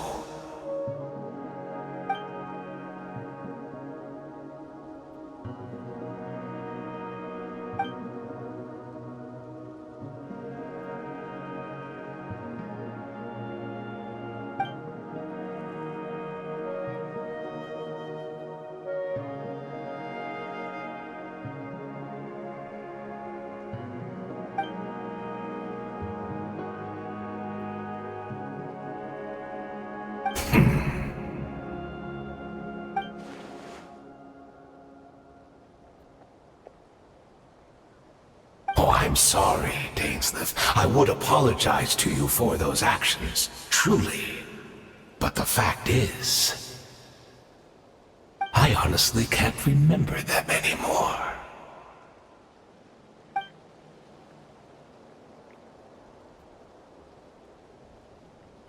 Look at me. Look at what has become of me. Only by the Abyss's grace have I managed to maintain this physical form. But as for the rest, memories, spirit, emotions, personality, they have long become eroded, fragmented beyond recognition. Even if mine was a past steeped in sin, or in shame I once longed to hide, I would wish to remember it. Without my history, I fear I will become another person entirely. I would like to apologize for any misdeeds that are mine. So please, tell me everything. Tell me about the Khaenri'ah we once called a home.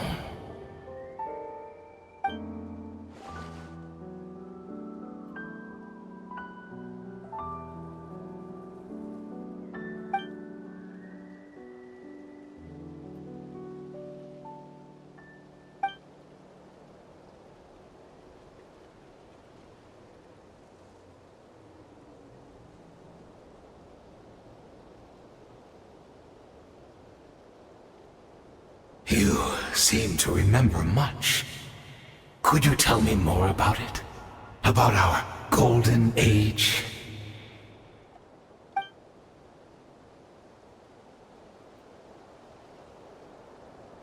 Is that so? What a pity. But this will be quite sufficient, as long as the loom of fate heard what I could not.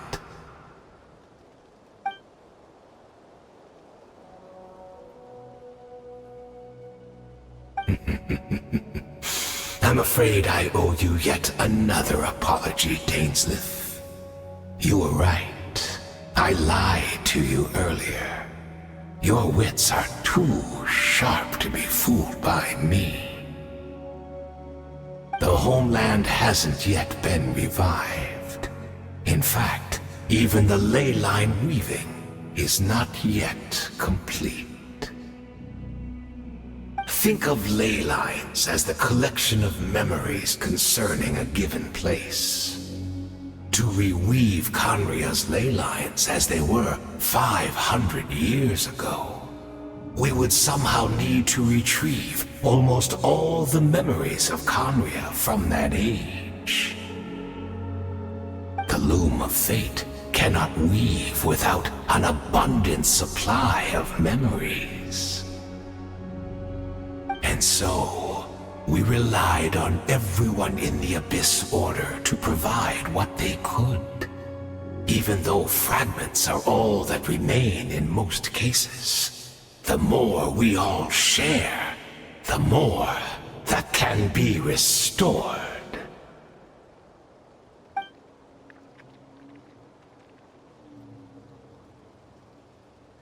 Indeed, we people in exile, stranded 500 years in the future, will weave our homeland anew and bring the nation of our dreams back into the real world. Ah, what a glorious undertaking! What a shame it had to take this long. After 500 years, most of our memories have faded, and a world woven from broken memories shall itself be broken.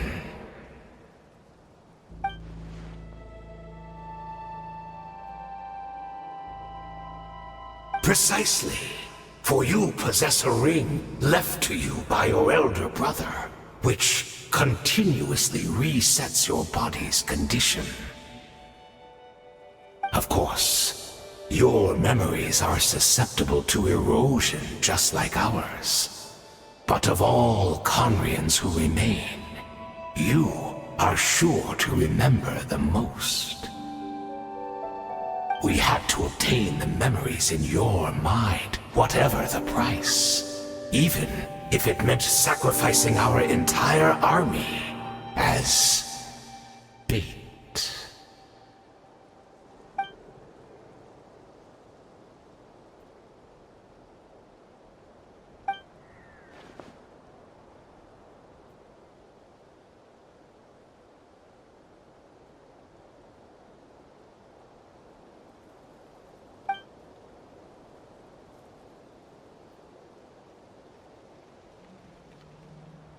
Perhaps, but that is the gamble our Highness has chosen to make. And thanks to you, the loom of fate has now finished weaving the ley lines. New Conria is complete!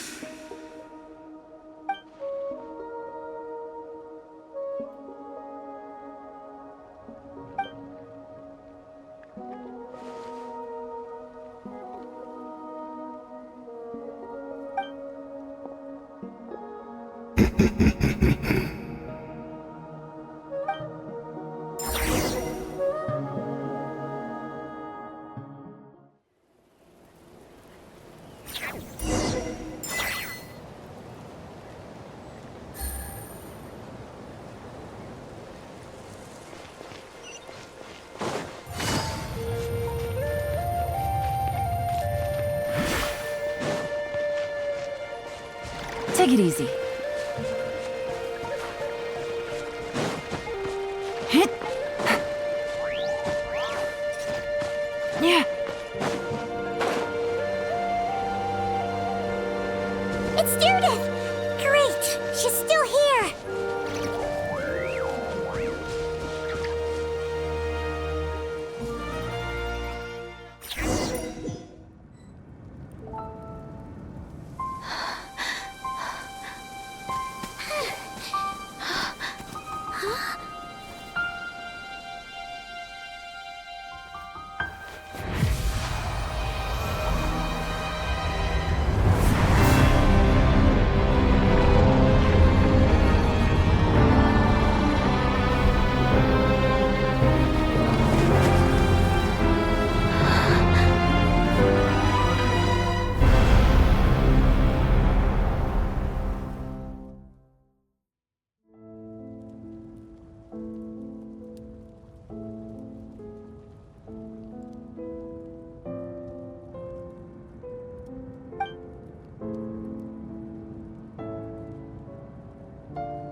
We're not from the same world, are we?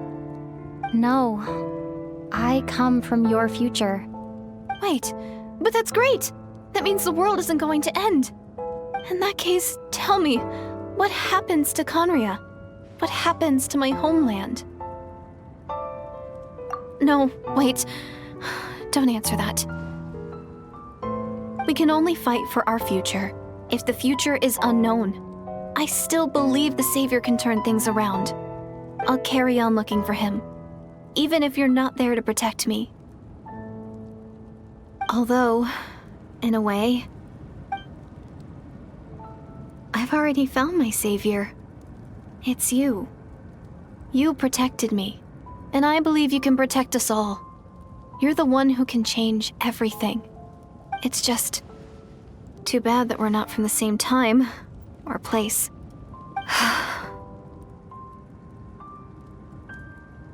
Oh, one last thing before I forget. I know how much you want to find your brother. Surely he must be desperate to find you too. So, is there anything you can give me as a memento? Proof that we met? That way, when I do find him, I can convince him that you're also searching for him.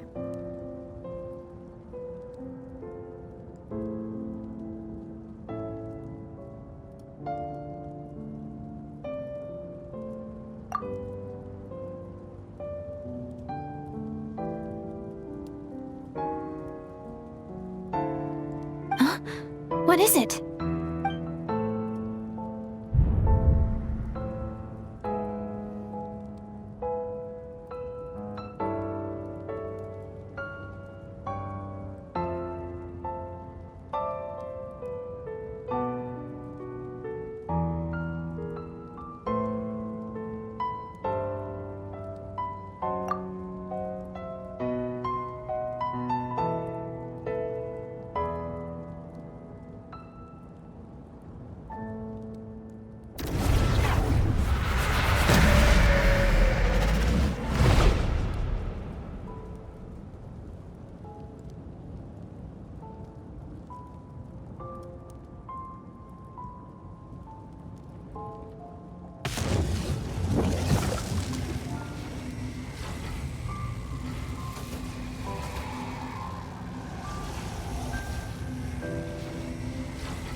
So that's what happened.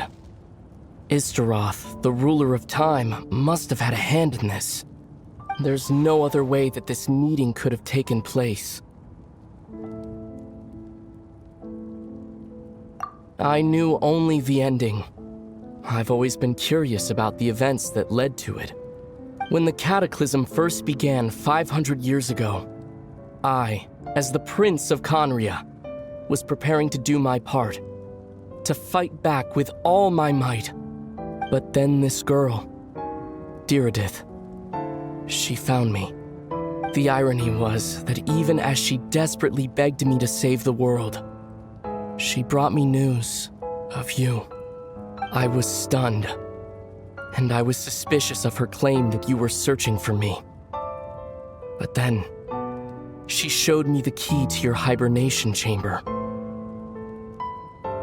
We'd been separated ever since I awakened in Tevat.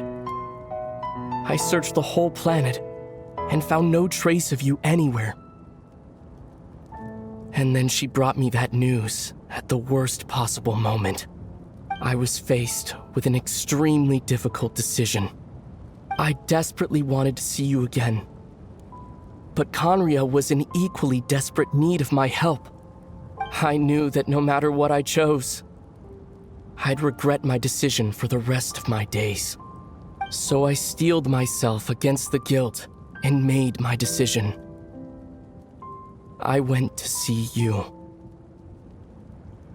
But when I found you, you were still in hibernation. Even the key to the chamber was still secure on your person. I couldn't make sense of what I was seeing, but there was no time to think. I just grabbed you and ran. That's where we are right now. An intersection in our memories. This question has haunted me for the past 500 years. I never imagined the answer would come to me like this. So, my actions 500 years in the future set everything in motion. Are you mocking me, Istaroth?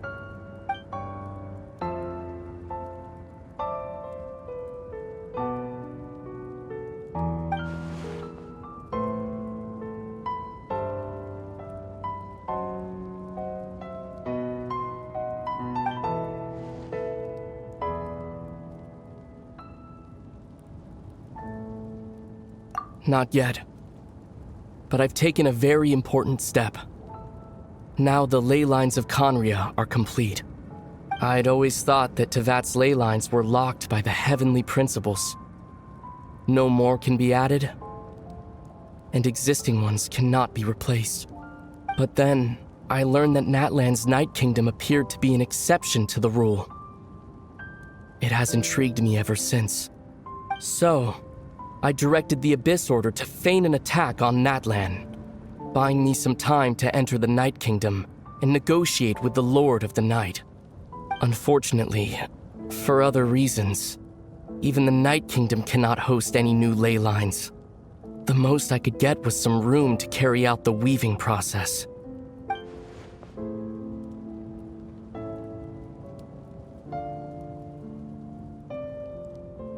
Still, I received the Lord of the Night's permission and activated the Loom of Fate. Using an Intivat as the base, I was able to grow a realm based on the Conria of 500 years ago, superimposing it over present-day Natlan's space-time. That superimposition is what allowed you and Diridith to cross paths.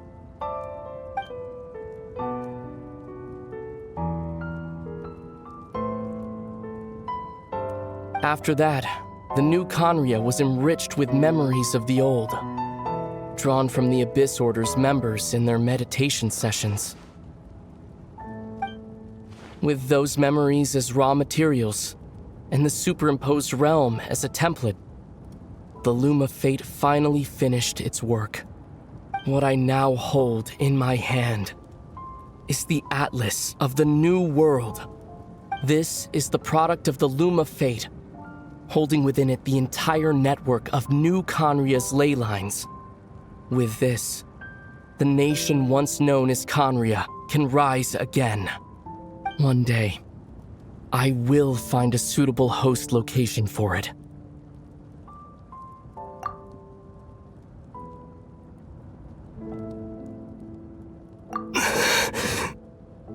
When I first arrived in Conria 500 years ago, my memory was completely blank. It was only after I had served as their prince for many years that I slowly began to remember everything, including you.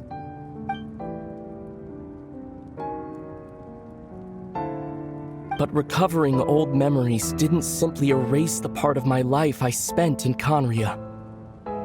I still see it as my second home. That is why my guilt weighs so heavily on me. But even so, that only constitutes part of my motive. More importantly, if I wish to speak with the heavenly principles as an equal, I will need the might of an entire world behind me.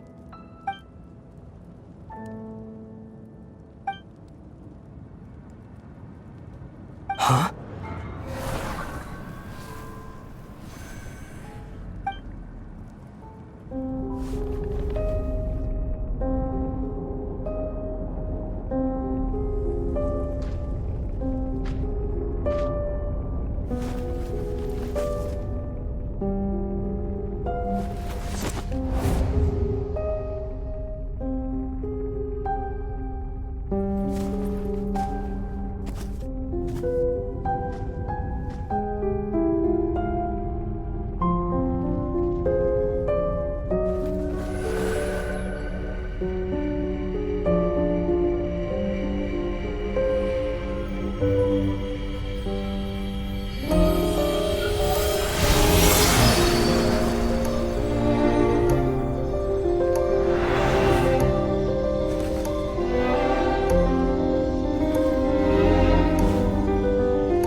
Our hero is back! Everyone's been waiting for you!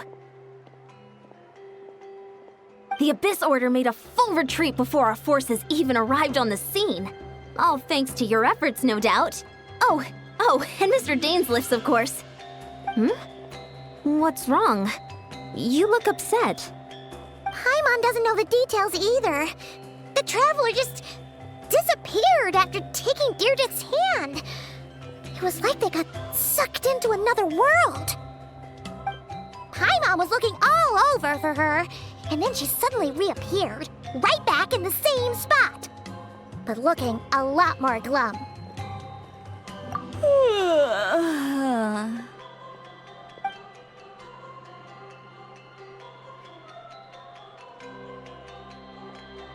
I think I got the gist of what happened. Something to do with your brother? I spoke with the Lord of the Night in a dream just now, and learned quite a lot. Huh? You met your brother? And you didn't think to tell Paimon right away? Well, never mind. Paimon can see that you're pretty down right now. But let's go over everything later, alright? What your brother accomplished?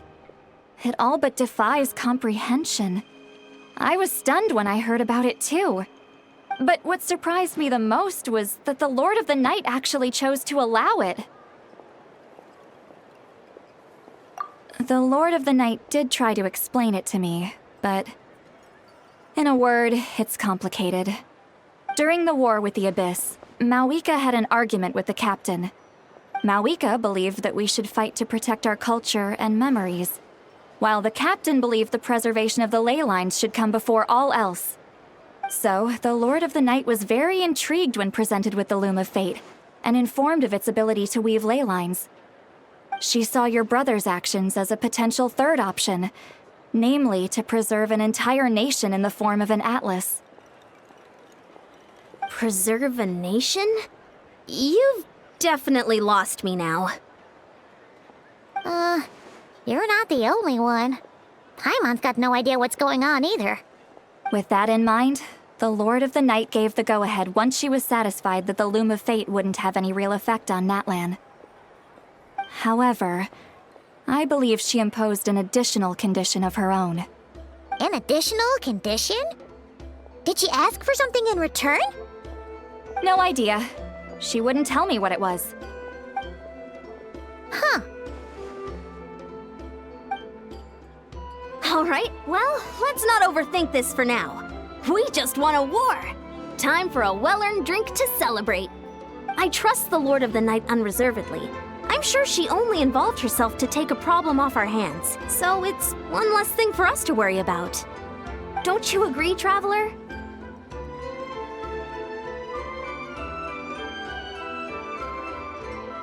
Come on, let's head back to the Collective of Plenty. Oh, Veressa should be there too. We'll treat you to a real feast.